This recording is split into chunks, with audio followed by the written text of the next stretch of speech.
Hey friends. You'll never believe where I've been. And two things before we get into it. One, I'm here to ask you a question. It's an age-old question. The prophets have been asking it for many years. Would you like to hang out with me while I put my groceries away? Yes, no, maybe. You better check yes. The second thing I wanted to address is I'm sure you're wondering about the fit.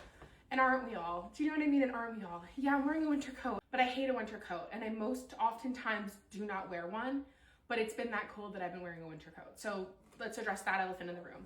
The second elephant in the room, I bet you're looking at my shoes. And the thing about me is, if you follow me for any amount of time, you know I don't give a fuck about shoes. You know me and stylish shoes, like water and oil, baby. You know what I'm saying? Like, we do not go together. And that's normally totally fine with me, except because it's so snowy outside and we got like over a foot of snow and it hasn't gone anywhere, and I street park and I walk on sidewalks that are barely paved, I have to wear these ugly ass boots. And I bought them when I went to college back in 2011. They're fake Timberlands. They're like Skechers from the men's section. And do they work amazing in snow? Yeah, but at what cost? But at what cost? I look ugly. Well, actually, I look incredible. But the fit, any outfit you pair this with, it looks hideous. And that's just been my truth these past 2 weeks. Okay, I'm glad I wasn't too dramatic about that.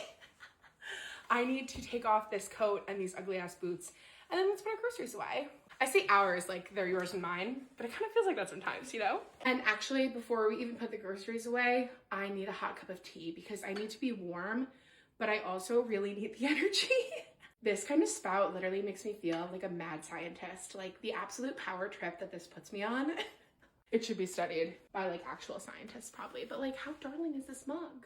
Because even though I went grocery shopping, even though I was tired and didn't want to, and I did it after a long Monday at work, like I never, ever let myself forget how lucky I am to get to do those things. And one thing I need you to know about me is that I'm not even like a particularly competitive person. Like if I'm playing Monopoly with you, as soon as I lose my money, I'm like, okay, I'm done. You know what I mean? Like I never try to resell my properties. I don't care if I lose at a game. I'm happy to let the others win. I'm just here for a good time. It really is all fun and games. Do you know what I mean? Except there are a few times where my competitive nature comes out. Number one is like when I go to a bottomless brunch. I actually take that as a challenge to have that restaurant lose money on my patronage. Like I want to leave that bottomless brunch wearing a badge of honor. And similarly, if anyone ever questions my strength, I become the Hulk. Do you know what I mean? And so at the grocery store today, the cashier, who was nothing but kind, they were just being helpful. They were like, hey, these bags are heavy. Do you want me to grab you a cart?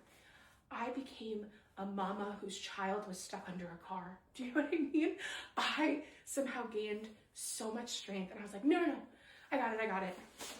These are really heavy. They actually probably should be in 3 to 4 bags, but my strength will never be questioned. A few of y'all made a comment about my cabinet the last time I did a video like this, and you were like, please let me organize your cabinet. Or you were like, that cabinet is stressing me out. What about now, bitches? Respectfully, what about now, bitches? My roommate and I did a total rework recently, and this cabinet went from brimming at the edge to literally almost overflowing to now almost bare. So I don't want to hear it. And I talked about being a lucky girl just a few moments ago, and wouldn't you believe it, they had sumo citrus aplenty at the Trader Joe's today. I have been inundated with videos about this new product from Trader Joe's. I actually think this is returning, but this is new. And it's supposed to smell like the blue Sol de Janeiro, which I will say I'm not like a huge Sol de Janeiro girl, mostly because I don't really love like fruity scents. I kind of want to always smell like I've been like stuck in the woods for the past 3 months. But so many of y'all were talking about it that I was like, for $7, I'm gonna try it. And I'll say too, I've used their body butter, like their coconut one before, and it's an incredible moisturizer. So high hopes for this one. Let's do a little smell. Oh, that's nice. Okay. Maybe I need to smell Sol de Janeiro again. And then this is a body wash oil, which I will say right now, I'm just using like a moisturizing antibacterial body wash from Dove. And I think it might be nice to add like a fun scent. I got pretty much the usual suspects, but as a fun little treat, I did get these taiyakis. I've had them before at restaurants, but I've never had ones that I like make at home. So we'll see. And surprisingly, I have a weirdly busy night after this. I have 2 different phone calls that I have to go make. Fun ones, of course. So this is where I leave you, but as always, thank you for spending time with me, friends. It's so much more fun to do shit like this when I have you. Love you.